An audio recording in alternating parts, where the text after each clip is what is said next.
Shalom, shalom le peuple de Dieu, shalom, j'espère que vous allez bien, très très bien. Oui, c'est le désir de notre Dieu que nous allons bien, oui, le désir de Dieu que tout aille bien dans nos vies. Oui, mais vous savez très bien que nous avons un ennemi en commun qui ne nous veut pas du bien, qui ne veut pas notre bonheur, notre joie. Voilà, donc c'est pourquoi nous avons des choses qui arrivent souvent dans nos vies, pensant que ça vient de Dieu. Non, souvent c'est l'ennemi qui provoque ça afin de nous éloigner de Dieu. Alors, comme vous savez, la parole de Dieu nous dit ceci, qu'à cause de vos péchés, c'est ça qui vous éloigne de moi. Notre comportement nous éloigne de Dieu. Donc, nous devons faire des efforts afin que nous marchions correctement, de s'approcher, rapprocher de jour en jour auprès du Père. Amen. Sur ce, nous y sommes pour lire la Bible ensemble, pour acquérir, n'est-ce pas, ce que le Père veut que nous acquérons dans la vérité de Dieu. Parce que la parole de Dieu nous dit ceci, mes enfants meurent manque de connaissances. Alors le Père m'a mis à cœur que nous devons lire la Bible ensemble afin d'acquérir ces vérités-là. Afin que, qui est important ici, que l'ennemi ne puisse pas nous avoir, que nous ne soyons pas, n'est-ce pas, le proie de l'ennemi. Sur ce, je vais prier et on va commencer à lire la Bible ensemble. Tendre Père, le Père de nos pères, Abraham, Isaac, Jacob. Nous voici, Papa, dans ta présence afin de lire la Bible ensemble. Illumine nos pères afin que nous gravons tout le temps que nous sommes dans ta présence en train de lire la Bible ensemble, que nous gravons ces vérités, Papa, que tu nous enseignes sur la table de nos cœurs, afin que nous mettons tous ces paroles, tous ces enseignements en pratique, afin de faire fuir l'ennemi loin de nous. Nous te remercions, Père, de nous guider, de nous orienter et de nous enseigner tout ce que nous avons besoin de connaître afin de se protéger contre notre prédateur, l'ennemi. Dans le nom de Jésus, Père, ainsi j'ai prié. Amen, amen et amen. Alléluia, amen. Alors, sans tarder, on va lire la Bible. Alors, la fois passée, nous avons lu 1 Roi 8 à 9. Et aujourd'hui, nous allons lire 1 Roi 10 à 11. Bénissons la parole de Dieu. Commençons. Verset 1. La reine de Saba apprit la renommée que possédait Salomon et à la gloire de l'Éternel, et elle vint pour le prouver par des énigmes. Verset 2. Elle arriva à Jérusalem avec une suite fort nombreuse et avec des chameaux portant des aromates, de l'or en très grande quantité et des pierres précieuses. Elle se rendit auprès de Salomon et elle lui dit tout ce qu'elle avait dans le cœur. Verset 3. Salomon répondit à toutes ces questions et il n'y eut rien que le roi ne sut lui expliquer. Verset 4. La reine de Saba vit toute la sagesse de Salomon et la maison qu'il avait bâtie. Verset 5. Et les mains de sa table et la demeure, ses serviteurs et les fonctions et les vêtements de ceux qui le servaient et ses chansons et ses holocaustes qu'il offrait dans la maison de l'Éternel. Verset 6. Or, d'elle-même, elle dit au roi, c'était donc vrai ce que j'ai appris dans mon pays au sujet de ta position et de ta sagesse. Verset 7. Je ne le croyais pas avant d'être venu et d'avoir vu de mes yeux. Et voici, on ne m'en a pas dit la moitié. Tu as plus de sagesse et de prospérité que la renommée ne me l'a fait connaître. Verset 8. Heureux tes gens, heureux tes serviteurs qui sont continuellement devant toi, qui entendent ta sagesse. Verset 9. Béni soit l'Éternel, ton Dieu, qui t'a accordé la faveur de te placer sous le trône d'Israël. C'est parce que l'Éternel aime à toujours Israël. Parce que l'Éternel aime à toujours l'Israël, qu'il t'a établi roi pour que tu fasses droit et justice. Verset 10. Elle donna au roi 120 talents d'or, une très grande quantité d'aromates et des pierres précieuses. Et il ne vint plus autant d'aromates que la reine de Saba en donna au roi Salomon. Verset 11. Les navires de Hiram qui apportèrent de l'or d'Ophir amenèrent aussi d'Ophir une grande quantité de bois de cantal et des pierres précieuses. Verset 12. Le roi fit avec le bois de santal, des balustrades pour la maison de l'Éternel et pour la maison du roi, et des harpes et des luttes pour les chantres. Il ne vint plus de ce bois de sandal et on n'en a plus vu jusqu'à ce jour. Verset 13. Le roi Salomon donna à la reine de Saba tout ce qu'elle désirait, ce qu'elle demanda, et lui fit en outre des présents dignes d'un roi, tel que Salomon. Puis elle s'en retourna et alla dans son pays, elle et ses serviteurs. Verset 14. Le poids de l'or qui arrivait à Salomon chaque année était de 666 talents d'or. 15. Autre ce qu'il retirait des négociants et des trafics des marchands de tous les rois d'Arabie et des gouverneurs du pays. Verset 16. Le roi Salomon fit 200 grands boucliers d'or battus pour chacun desquels il employa 600 cycles d'or.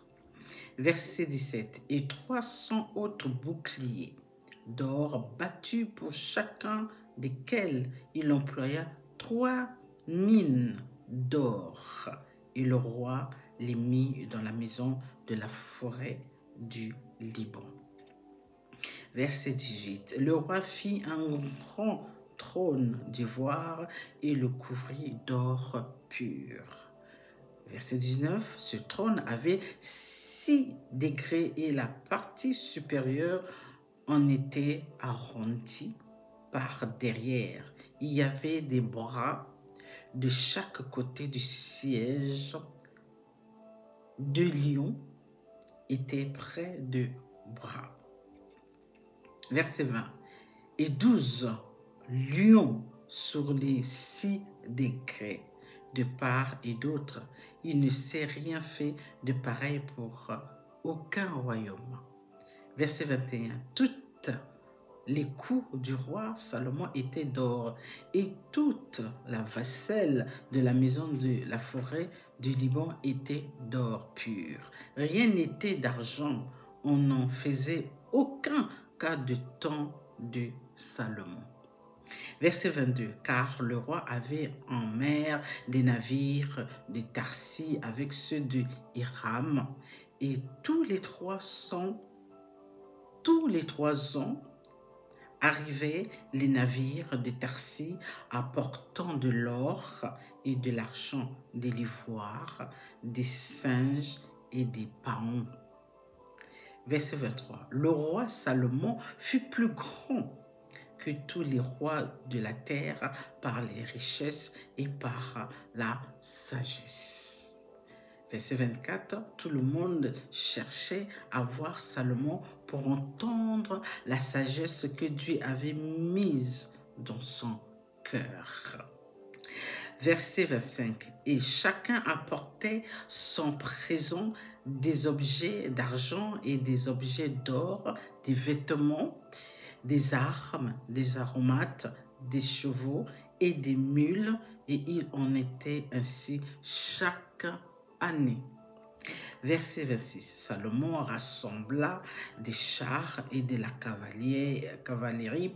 Il avait 1400 chars et 12 000 cavaliers qu'il plaça dans les villes où il tenait ses chars et à Jérusalem près du roi.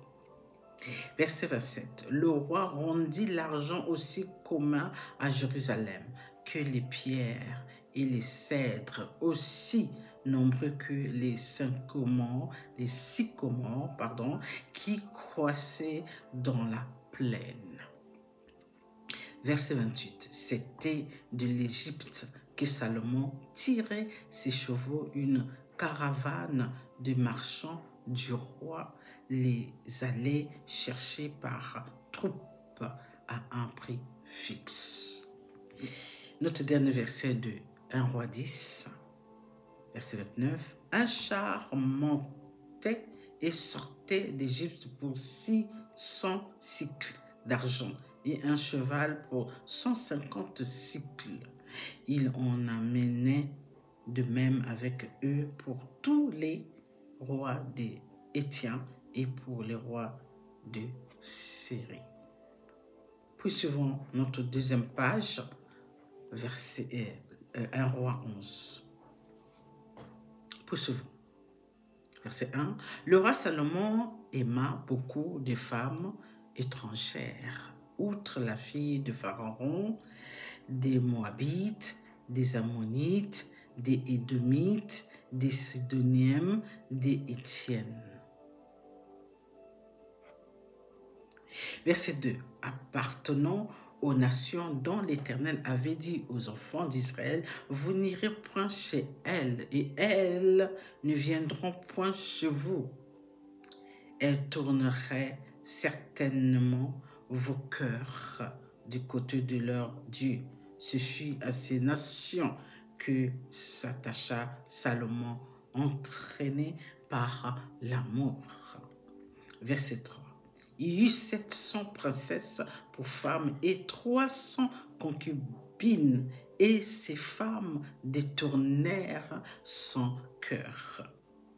Verset 4. À l'époque de la vieillesse de Salomon, ces femmes inclinèrent son cœur vers d'autres dieux, et son cœur ne fut point tout entier à l'Éternel, son Dieu, comme l'avait été le cœur de David, son père.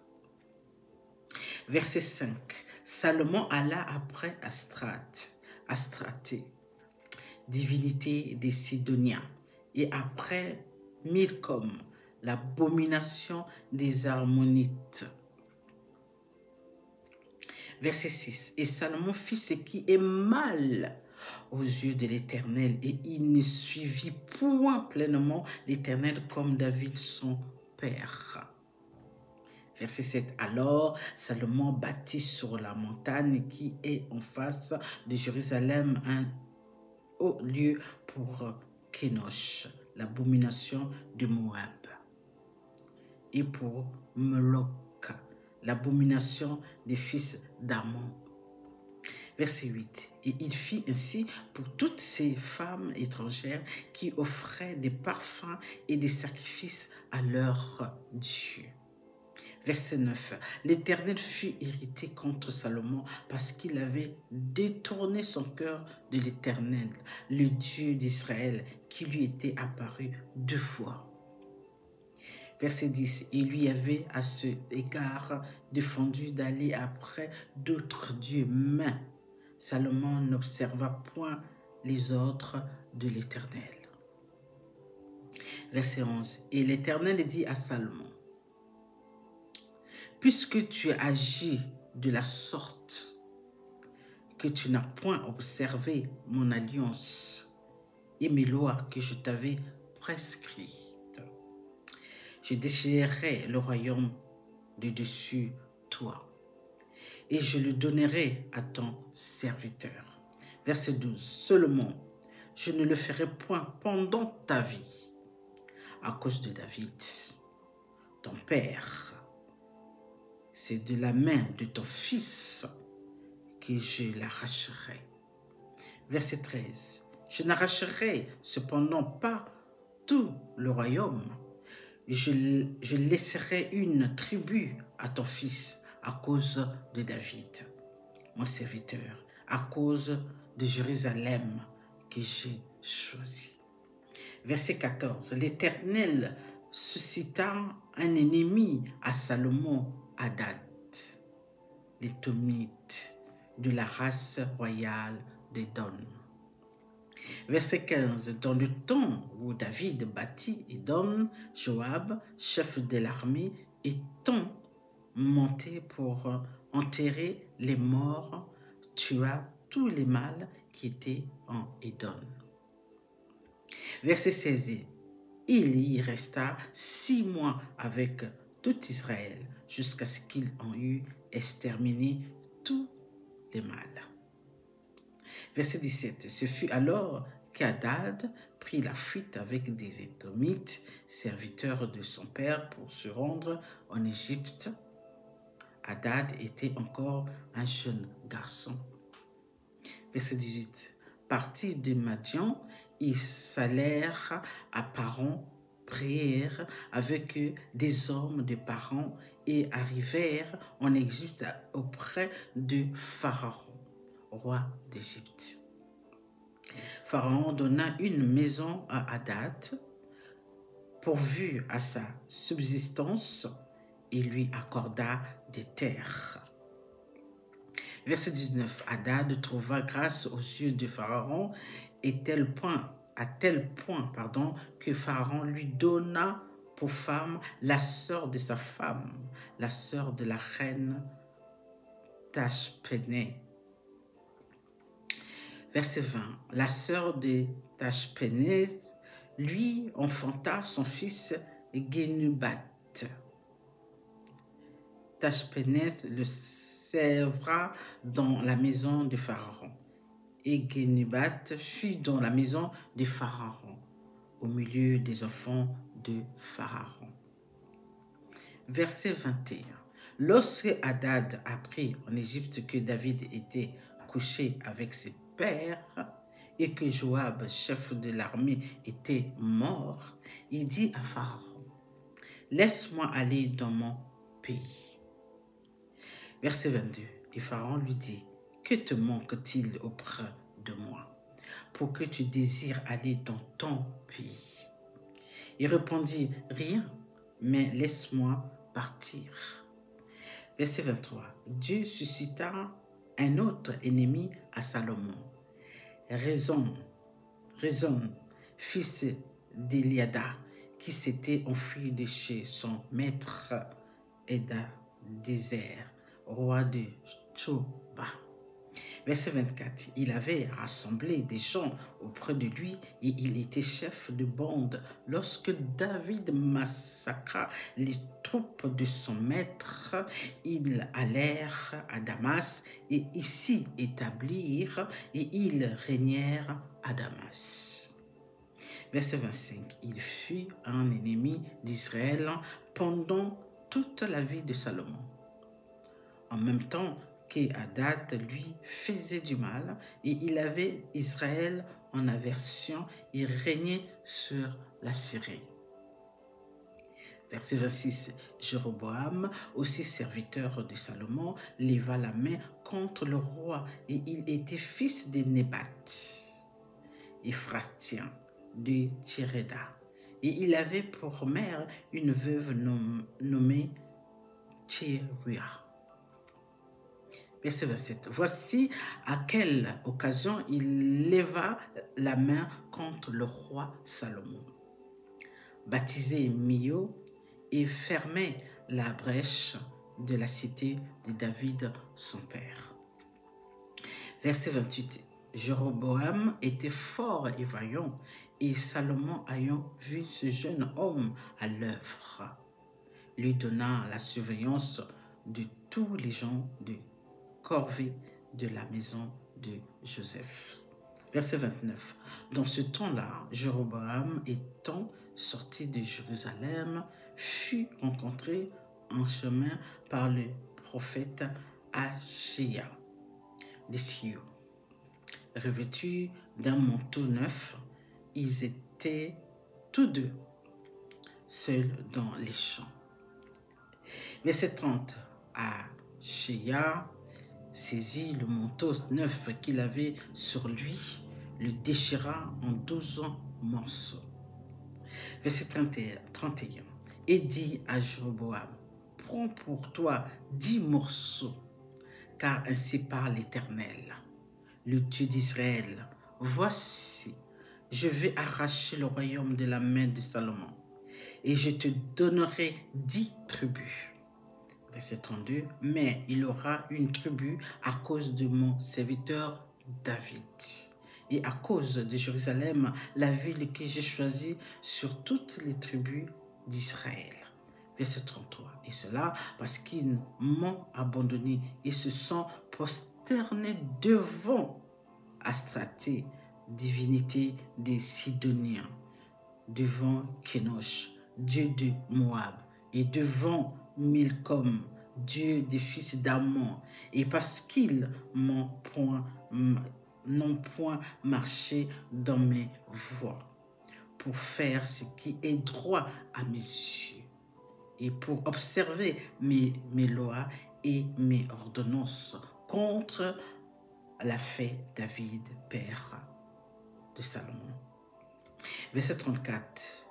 Je n'ôterai pas de sa main tout le royaume, car je le maintiendrai prince tout le temps de sa vie, à cause de David, mon serviteur, que j'ai choisi et qui observait mes commandements et mes lois.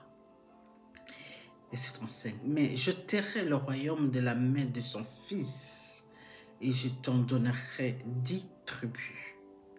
Verset 36. Je laisserai une tribu à son fils, afin que David, mon serviteur, ait toujours une lampe devant moi.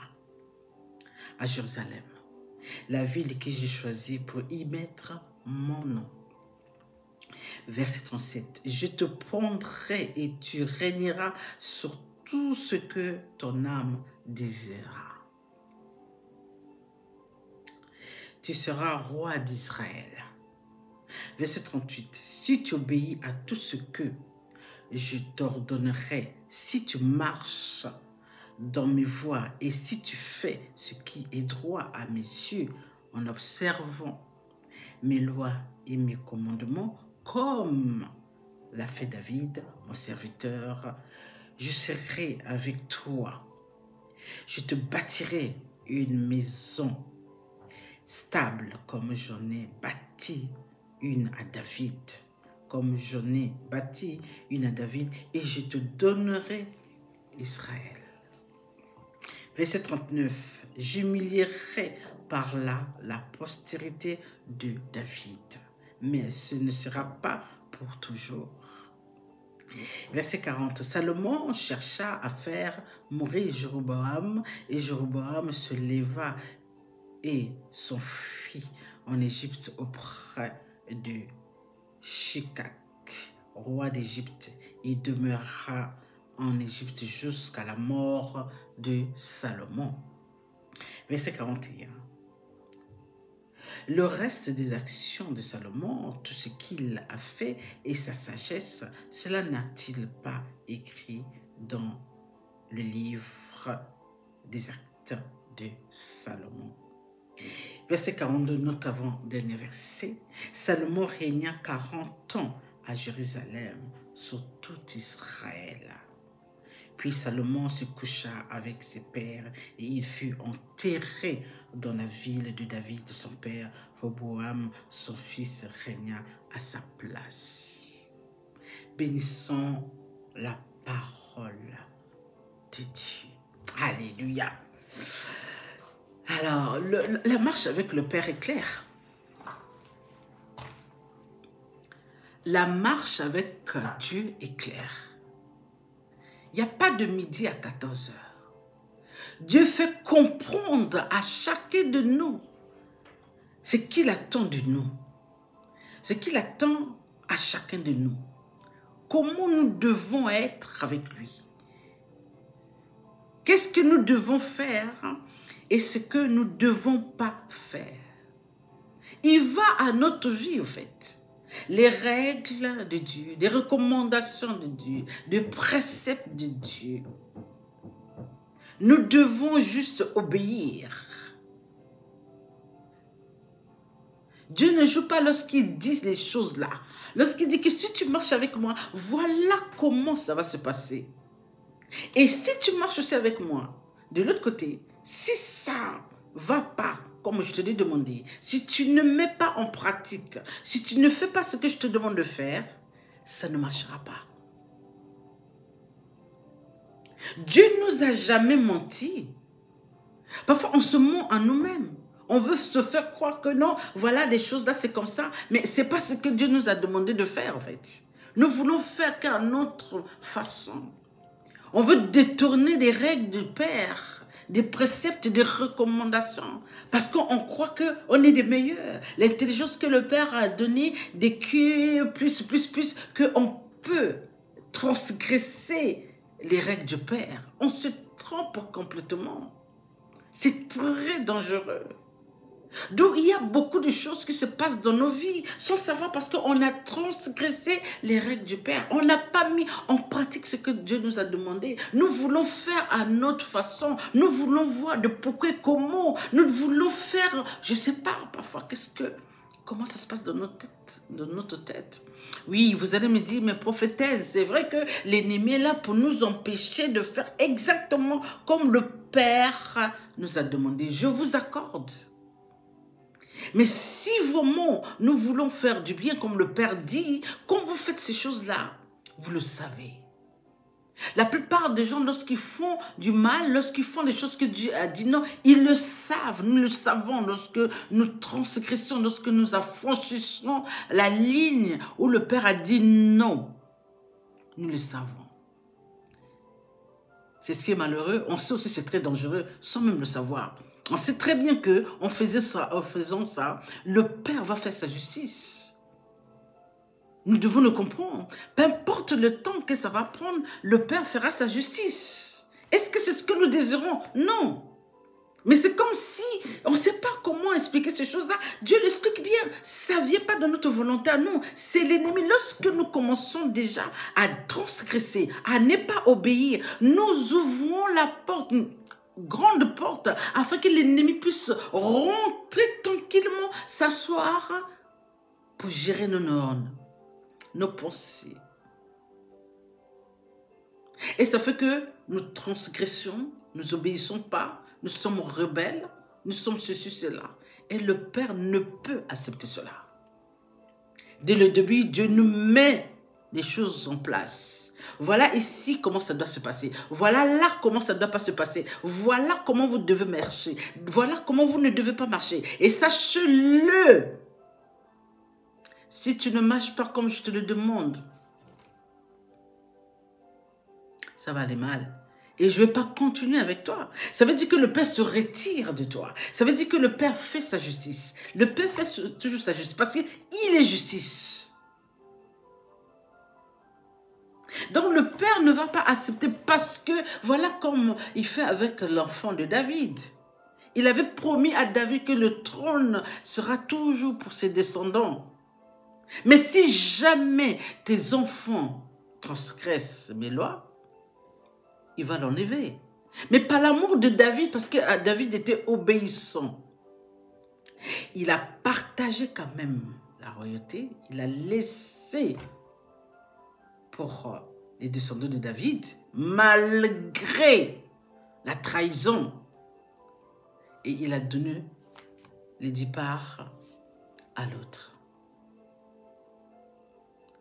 Dieu ne mâche pas ses mots. Dieu n'est pas un homme pour mentir. Ces lois, ça reste des lois, peu importe. Depuis que le monde a commencé, Dieu a toujours fonctionné comme ça. Dieu ne va pas changer parce que nous sommes maintenant une génération intelligente, je ne sais pas, nous avons des culs, plus, nous savons ceci, cela. Nous ne savons rien, au fait. Dieu permet que nous soyons, voilà, mais ne demande pas que nous transgressons ces règles. On peut faire des espoirs, on peut faire de grandes choses, mais restons toujours dans les lois, dans les règles, dans les préceptes, dans les recommandations de Dieu, afin que Dieu ne se retire pas de nous, ne se loigne pas de nous, que nous ne se loignons pas du Père, que ces choses que nous faisons ne nous poussent pas en arrière et loin du Père.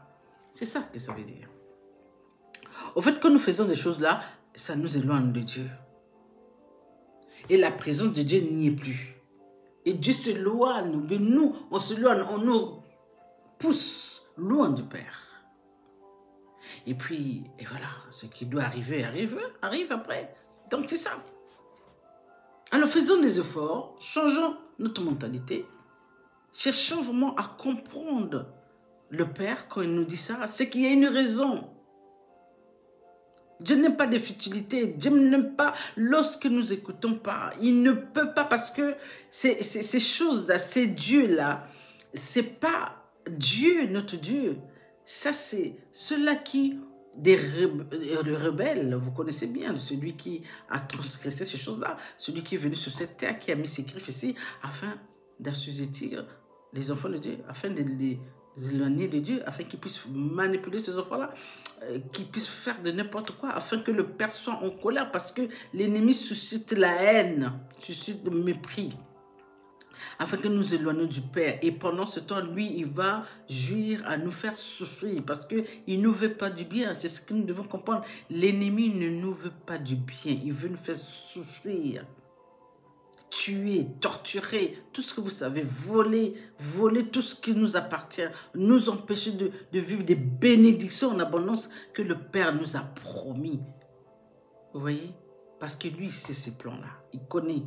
Il sait que quand le Père dit des choses, il va l'accomplir pour que nous ne bénéficions pas. Et bien voilà pourquoi il nous tourmente. Il a sous-estimé les enfants de Dieu. Il pousse les enfants de Dieu à faire des bêtises, à ne pas obéir, à aller donner sens que Dieu a dit non.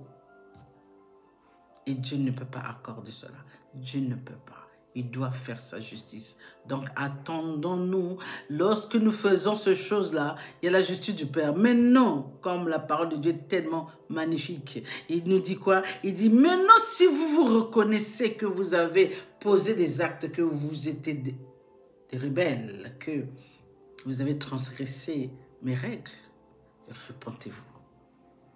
Et effectivement, si on a cette chance-là à reconnaître comme quoi que nous avons transgressé et nous venons devant le Père et nous repentons de ce qu'on a fait, le Père va nous pardonner et il va tout effacer et ne recommencer plus jamais à refaire les mêmes actes qu'on a fait.